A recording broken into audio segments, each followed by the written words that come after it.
আবারও ঘূর্ণিঝড় রিমাল প্রসঙ্গ। ভোলায় আছেন সহকর্মী মেজবাউদ্দিন শিপু, সরাসরি যাচ্ছি তার কাছে। শিপু, ভোলার এখনকার অবস্থা আমাদেরকে একটু জানাবেন। ওয়ালটন ফ্রিজ কিনে অনেকের মতো আপনিও হয়ে যেতে পারেন মিলেনিয়াল। সেরা পণ্যের সেরা অফার। জি, যেমনটা বলছিলেন আপনি কাজিন, আপনারা জানেন যে ভোলা থেকে কিন্তু সকাল থেকেই বৈরী আবহাওয়া হচ্ছে এবং থেমে থেমে কিন্তু ভোলায় বৃষ্টি হচ্ছে এবং তার সঙ্গে বইছে ঝড়ো হাওয়া বইছে। আপনাকে যদি আমি জানিয়ে রাখি যে পানির যেই বাতাসের তাণ্ডবে ভোলার চর কুকরি-মুকরি নিম্নাঞ্চল কিন্তু প্লাবিত হয়ে গেছে। সেখান থেকে প্রায় 20,000 মানুষ পানিবন্দী রয়েছে।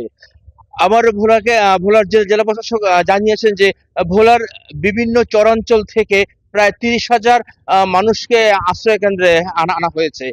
আরেকটি বিষয় আমি জানিয়ে দিচ্ছি, এই ঘূর্ণিঝড় রিমাল মোকাবেলায় ভোলার জেলা প্রশাসক ব্যাপক প্রস্তুতি গ্রহণ করেছে।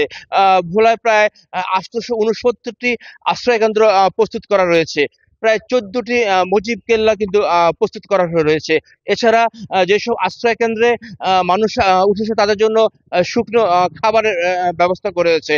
আরেকটি বিষয় আমি আপনাকে জানিয়ে রাখছি, গতকালকে থেকে কিন্তু ভোলা লক্ষ্মীপুর রুটের ফেরি চলাচল এবং লঞ্চ চলাচল বন্ধ রয়েছে।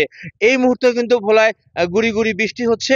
আমি এই মুহূর্তে দাঁড়িয়ে আছি ভোলার জেলা প্রশাসকের কার্যালয়ের সামনে।